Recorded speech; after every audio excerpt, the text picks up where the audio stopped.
This month I've just got the high pull with an overhand grip.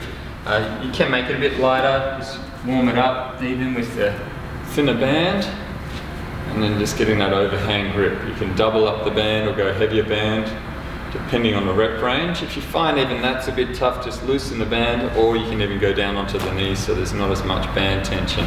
Key thing you're looking for though on a high pull is that nice vertical lift, so you're not coming up with the wrist, so really getting those elbows up, so you get that nice line that you can transfer if you were doing Olympic lifting, or just to get that strength in that line so the shoulders are strong there. The dip this month is a version with the arm through the strap, so it's a lot more focused on the upper arm. There's not as much tricep work because of the way that the arm is resting in there, so when you come down you're getting a good chest work and then pressing right up, down, press right up, so it's quite cool like that. Obviously when you're working on that, you're working towards more of a supported kind of iron cross type deal. You can use the band in that or lower the rings down. I would tend to go for, just for safety, just have the feet on the ground and get strong with that, and then just have it so you can touch the ground at any point. The danger with the band is that if you it's a bit different from here because you can just come out quite easily. If you're in that and the arms are kind of stuck and you fall back or forward, you end up, I'm sure it wouldn't be too bad, but you probably scratch your arms up pretty good from the strap. So keep it safe. Then the deadlift, doing double arm. If you've got dumbbells or barbell, by all means use them. Same for the high pull.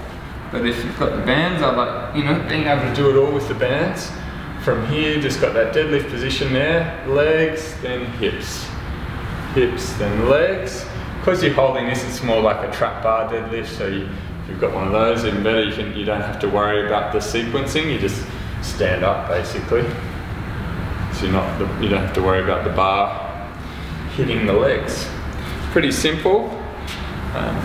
Those 3 movements in a row and then a nice 30-second rest. Focus on that breathing and the rest, but use the breath while you're doing the reps.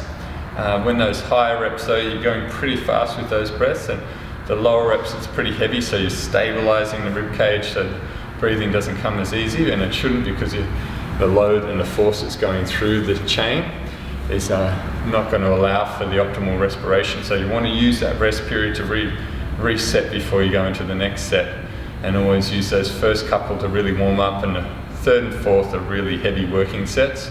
And if you've got time, do a couple more, 1 or 2 more working sets. But if you're like me, like to train every day, keep it efficient, those 4 rounds are very effective. If you really focus while you're doing it, you can get a lot out of it, and keep it simple, keep it time efficient.